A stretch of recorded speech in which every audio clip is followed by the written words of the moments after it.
জাকাতের বিষয়ে কিছু মাসআলা প্রশ্ন আমার কাছে আসছে, বিভিন্ন লোকে ফোন করে জানতে চেয়েছে। তা আমি এগুলো আপনাদের সামনে প্রশ্নগুলোর জবাব দেওয়ার জন্য পরিকল্পনা নিয়েছিলাম। প্রথম প্রশ্ন, জাকাত ফরজ হওয়ার শর্ত কয়টি কী কী? জাকাত ফরজ হওয়ার জন্য শর্ত হচ্ছে, প্রথম হচ্ছে আপনাকে মুসলিম হতে হবে। কী হতে হবে? মুসলিম হতে হবে। 2 নম্বর শর্ত বালেগ হতে হবে। কী হতে হবে? বালেগ, অর্থাৎ প্রাপ্তবয়স্ক হতে হবে। তারপরে নিসাব পরিমাণ সম্পদের মালিক হতে হবে। নিসাব মানে হচ্ছে 7.5 ভরি স্বর্ণ অথবা 52.5 ভরি রৌপ্য। তো এখন যেহেতু 52.5 ভরি স্বর্ণের দাম তো অনেক বেশি, আর 52.5 ভরি 7.5 ভরি স্বর্ণের দাম বেশি, আর 52.5 ভরি রূপের দাম হয়তো সর্বোচ্চ 1,10,000 টাকা, 1 লক্ষ টাকা, বুঝাইছি? সুতরাং যার কাছে এই 1 লক্ষ টাকা বা 1,10,000 টাকা থাকবে উদ্বৃত্ত খরচের পরে, এটাই নেশাব, তাকে জাকাত দিতে হবে। এরপরে এটা 3 নম্বর শর্ত।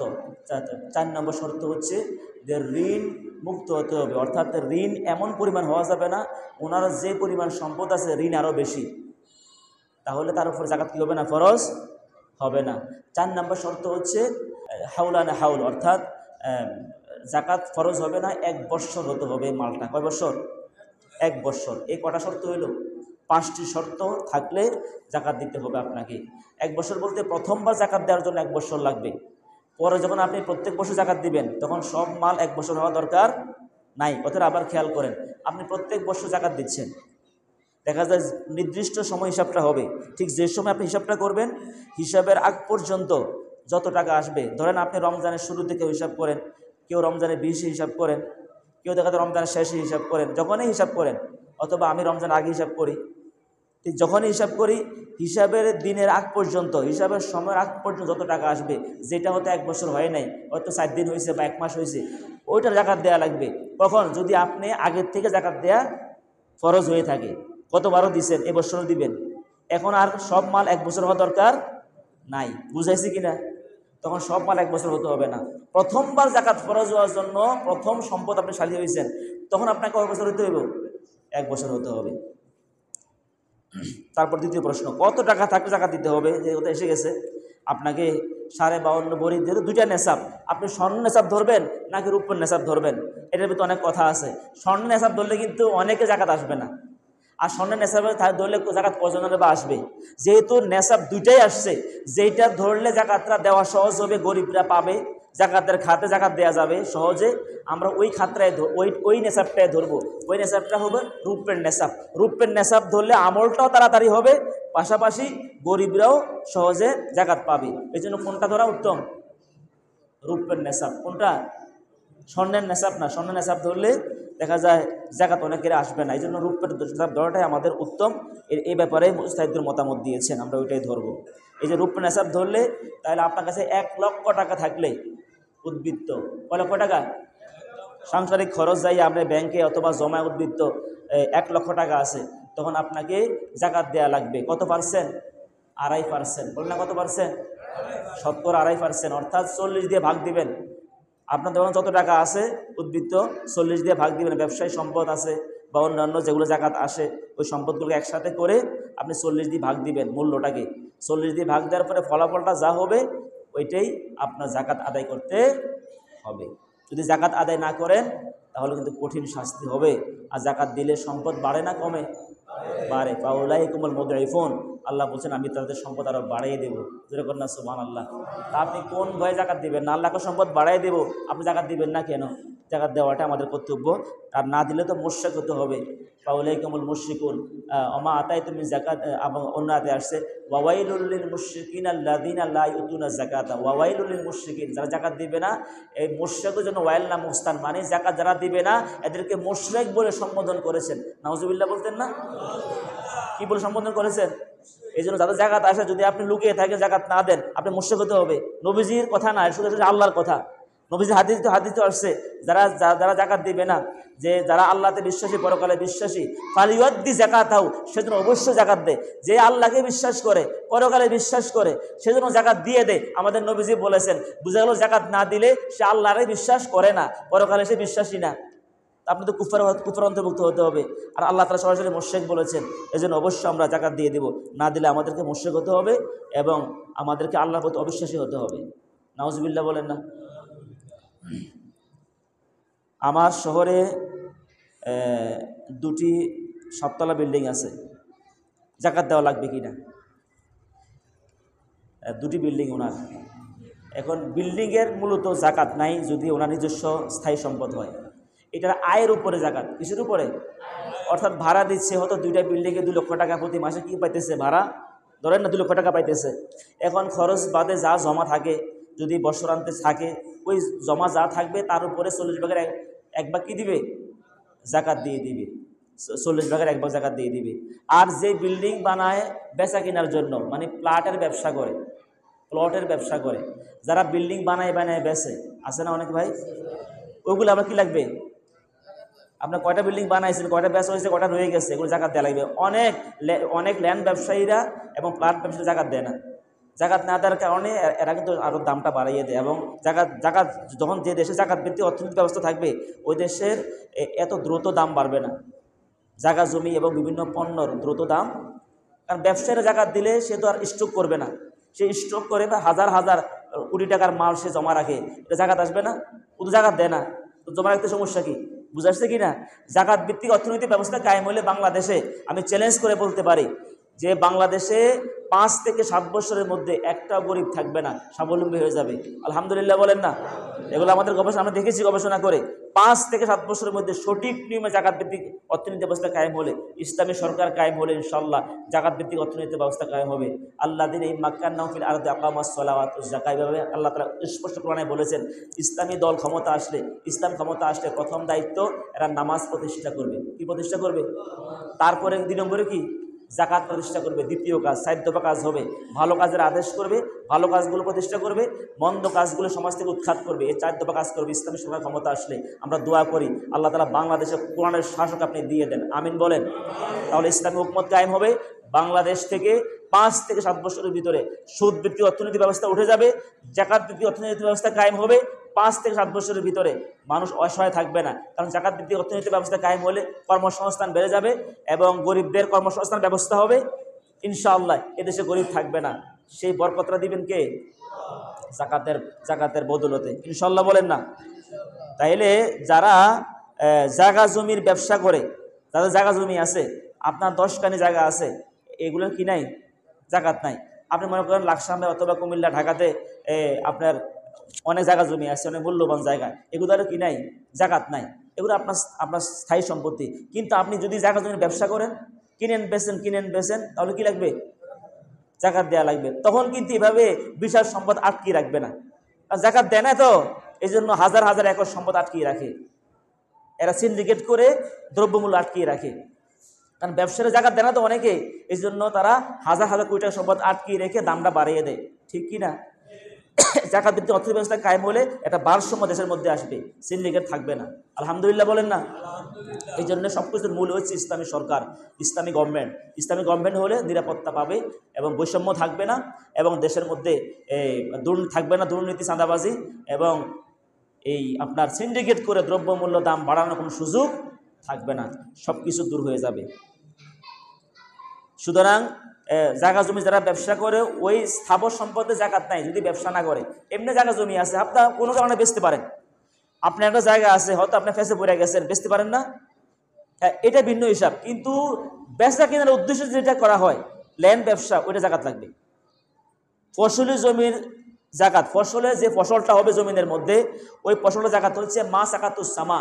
আকাশের পানি দিয়ে যদি জমিনটা হয়, তাহলে ওসর 10 ভাগের 1 ভাগ।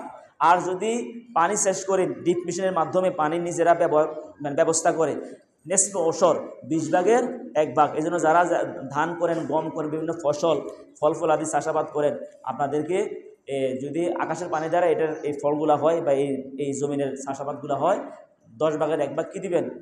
জাকাত দিয়ে দিবেন। এটাকে ওসর বলা হয়। আর যদি নিজেরা পানি ব্যবস্থা করেন, ওটাতে কত?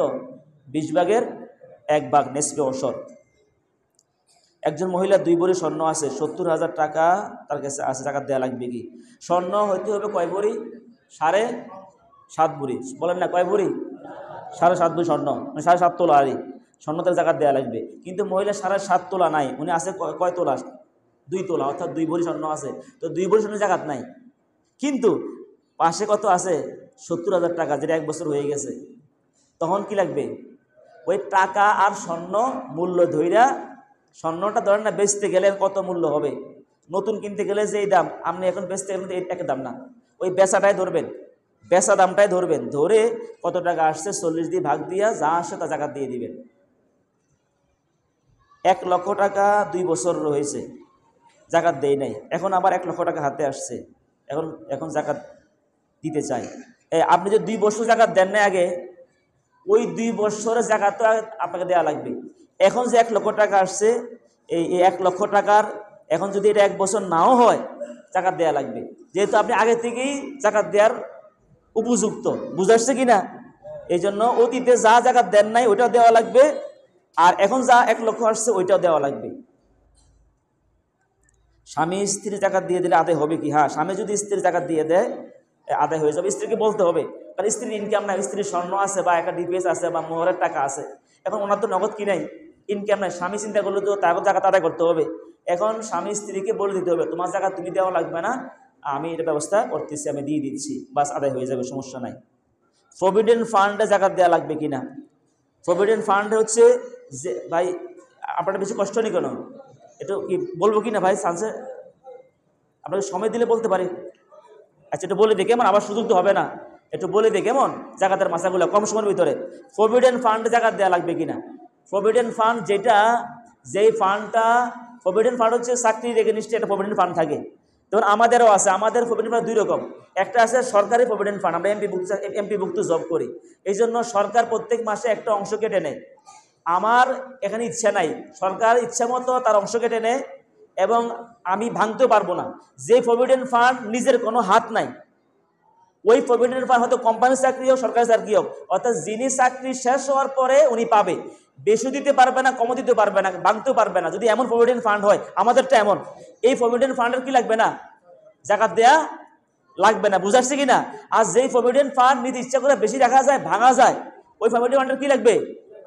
যে প্রভিডেন্ট ফান্ডের নিজের কর্তৃত্ব আছে ওটা জাকাত লাগবে। বুঝাচ্ছে কি না? যারা চাকরিজীবী আছেন এই প্রশ্ন আপনাদের বেশি প্রয়োজন। একজন আত্মীয়কে 1 লক্ষ টাকা হাওলাত দিয়েছি, এখন জাকাতটা কে দিবে? যিনি হাওলাত দিয়েছেন তিনি দিবেন, আর যিনি নিছেন এটা তিনি মালিক না। আপনার সময় অনুযায়ী বা আপনি চাইলে ফেরত দিয়ে দিবে। যিনি কর্জে আসে না, এটা সওয়াবের কাজ, আপনি সওয়াব পাইবেন, কিন্তু জাকাতটা কে দিতে হবে? আপনাকে দেওয়া। আপনি যাকে হাওলাত দিয়েছেন বা কর্জে আসে না দিয়েছেন, উনি দিবে না, দিবেন কে? আপনি নিজে দেওয়া লাগবে, এটা জাকাত। এরপরে প্রশ্ন আসছে, 10 লক্ষ টাকা অ্যাডভান্স দিয়ে দোকান নিয়েছি, এখানে জাকাত কে দিবে? এখানে যিনি অ্যাডভান্সটা নিয়েছেন, যিনি অ্যাডভান্স নিয়েছে দোকানটা দিছেন, আর একজনে অ্যাডভান্স দিয়ে দোকান নিছেন। যিনি দোকানটা নিছেন অ্যাডভান্স দিয়ে তিনি দিবেন 10 লক্ষ টাকা, যিনি দিয়েছেন তিনি দিবেন, যিনি নিয়েছেন তিনি তো ঋণী, কারণ দোকান ফেরত দিলে আবার 10 লক্ষ টাকা ওনাকে ফেরত দিতে হবে। যিনি অ্যাডভান্সটা দিয়েছেন, অ্যাডভান্স যিনি করেছেন তিনি দিতে হবে। যার দোকান সে দিবে না, কারণ তাকে দোকান ফেরত দিলে আপনাকে আবার অ্যাডভান্স ফেরত দিয়ে দিবে, এই জন্য আপনাকে দিতে হবে। শেয়ার বাজারে জাকাত দিতে হবে কিনা? অনেকে হাতে শেয়ার ব্যবসা করেন, তবে শেয়ার ব্যবসার ব্যাপারে আমার কিছু কথা আছে, ওইদিকে আমি যাচ্ছি না এখন। শেয়ার ব্যবসাটা কতটুকু হালাল হচ্ছে না হচ্ছে, কারণ শেয়ার বাজারে যারা পরিচালনা করে এরা মানুষকে ধোঁকা দিতে পারে, ঠিক কি না? দেখেন না অতীতে শেয়ার বাজার কেলেঙ্কারি, এরা ইচ্ছাকৃতভাবে শেয়ার বাজারটা মায়ের দিয়া জনগণকে ফতুর বানিয়ে দিছে, ঠিক কি না? অনেক শেয়ার ব্যবসায়ী আত্মহত্যা করছে। তাহলে বুঝে গেল যে শেয়ার ব্যবসার মধ্যে যদি ডিপ্লোমেসি করতে পারে তাহলে এটা ব্যবসা না, এটা চুরি, এটা ডাকাতি, এখানে তো যাওয়াও ঠিক না, ঠিক কি না? যদি আপনি সরকার নিশ্চিত করে যায় এখানে কারো প্রতি রূপ্য কি পারবে, রূপ্য পারবে, স্বর্ণ ব্যবহার করতে পারবে না। যদি কোনো পুরুষ স্বর্ণ ব্যবহার করে এটা গুনাহ হবে, আর পুরুষ রূপ্য ব্যবহার করতে পারবে। এখন কেউ যদি কোনো নারী স্বর্ণ দিয়ে দাঁত বাঁধাইলো এবং রূপ্য দিয়ে কেউ দাঁত বাঁধাইলো, এটার জাকাত কিভাবে দিবে? এটা জাকাত দিতে হবে যদি এটা খোলা যায়, যদি দাঁতটা খোলা যায়, খুলে পরিষ্কার করা যায়, খোলা যায়, তাহলে কি দিতে হবে? জাকাত দেওয়া লাগবে। আর যদি এটা খোলা যায়, এমনভাবে ফিটিং করছে এটা খোলার কোনো ব্যবস্থা নাই, তাহলে কি লাগবে না? জাকাত দেওয়া লাগবে না। আর অল্প সংক্ষেপ করে দিচ্ছি। আব্বা আম্মা দাদা দাদিকে জাকাত দেওয়া যাবে কিনা? আব্বা মা দাদা দাদিকে জাকাত দেওয়া যাবে না, এদেরকে এমনি খাওয়াইতে হবে। আব্বা মা দাদা দাদি নানা নানি ওনাদেরকে জাকাত দেওয়া যাবে না, আপনি ওনাদের খাওয়াতে হবে, এদেরকে জাকাত দেওয়া নিষেধ। হ্যাঁ, আর ভাই বোন মামা মামি, হ্যাঁ এদেরকে, যারা ভাই বোন মামা মামি আসল ফরা অর্থাৎ ছেলে মেয়েকে দেওয়া যাবে না, আব্বা আম্মাকে দেওয়া। আব্বা আম্মা দাদা দাদি ছেলে মেয়ে নায়নাতপুর এদেরকে জাকাত দেওয়া যাবে না। আপনি হয়তো অন্য কারো থেকে আন দিতে পারবেন, কিন্তু আপনি জাকাত দেওয়া যাবে না, আপনি নিজে খাওয়াতে হবে। বুঝাচ্ছি কিনা? এই হলো জাকাতের। এরপরে ভাই বোনদেরকে আপনাদেরকে জাকাত দিবেন, ভাই বোনদেরকে জাকাত দেওয়ার ক্ষেত্রে উল্লেখ করবেন না, এমনি দিয়ে দিবেন যে তুমি এটা করো, এটা কাজ করো, ঘরটা বাঁধো। জাকাত উল্লেখ করলে সে কষ্ট পাবে অথবা সে লজ্জিত হবে, এই জন্য এটা বলা যাবে না। এরপরে ইসলামী আন্দোলন ইকামতের দিনের জন্য জাকাত দেওয়া যাবে, হ্যাঁ এই খাতে দেওয়া উচিত। ইসলামী আন্দোলনের জন্য জাকাত বেশি দেওয়া উচিত, কারণ হাদিস জাকাতের যে 8টি খাত আছে এর মধ্যে অফিস সাবিলিল্লাহ আছে, এবং এই খাতে বেশি দেওয়া আমাদের কর্তব্য। মসজিদ মাদ্রাসা নির্মাণে জাকাত দেওয়া যাবে কিনা? না, মসজিদ মাদ্রাসা নির্মাণে জাকাত দেওয়া যাবে না। মসজিদ মাদ্রাসা যদি মাদ্রাসাতে গুণাবান থাকে, গরিব থাকে, ওই গরিবদেরকে দেওয়া যাবে, গরিব ছাত্রদের লেখাপড়া খরচ দেওয়া যাবে, কিন্তু জাকাতের টাকা দিয়ে মাদ্রাসার বিল্ডিং এবং মসজিদ নির্মাণ করা যাবে না, এটা যাওয়া যাবে না। জাকাতের টাকা দিয়ে রাস্তার পাশে টিউবওয়েল দেওয়া যাবে না, রাস্তার পাশে টিউবওয়েল তো এটা সবাই পানি খাবে। আর যদি কোনো গরিবকে আপনি দেন, গরিব টিউবওয়েল বসাইছে অসুবিধা নাই, কিন্তু আপনি নিজে জাকাতের টাকা দিয়ে টিউবওয়েল বসাইতে অর্থাৎ জনহিত কোনো কাজ করতে পারবেন না। লুঙ্গি কাপড় দিয়ে জাকাত দিয়ে যাবে কিনা? না, লুঙ্গি কাপড় দিবেন কেন? তাদের লুঙ্গি কাপড় না প্রয়োজন হতে পারে, আপনি টাকা দিয়ে জাকাত দিবেন, অথবা তার কি চাহিদা ওই চাহিদা অনুযায়ী তাকে জাকাত দিয়ে দিবেন, তার কি লাগবে। এরপরে আরো অনেক আর একটা দুইটা মাসালা, যে 10 টাকা 20 টাকা এরকম জাকাত দেওয়া যাবে কিনা? জাকাত দিলে আদায় হবে। 10 টাকা 20 টাকা না দিয়া যেভাবে জাকাত দিলে একটা গরিব ছেলে অটো চালায়, তার একটা অটো কিনা দেন, তাহলে সে অটোটা কিনলে কি হবে? তা আপনি জাকাতের টাকা দিয়ে দুজনে মিলে অটো কিনে দিচ্ছেন, এবারে বলবেন যে প্রতিদিন 500 টাকা জমা রাখবা, বাকিটা তুমি খরচ করবা। দেখবেন যে সেই ছেলেটা 2 বছর পরে আরেকটা অটোর মালিক হবে, 3 বছর পরে আরেকটা অটোর মালিক হবে, দেখবেন 4-5 বছর পরে সে নিজে জাকাত দিতে পারবে। জোরে কন্যা সুবহানাল্লাহ। আল্লাহ তাআলা ওই ঘটনামূলক ভাবে আমাদেরকে জাকাত দেওয়ার তৌফিক দান করুক, আমিন বলি।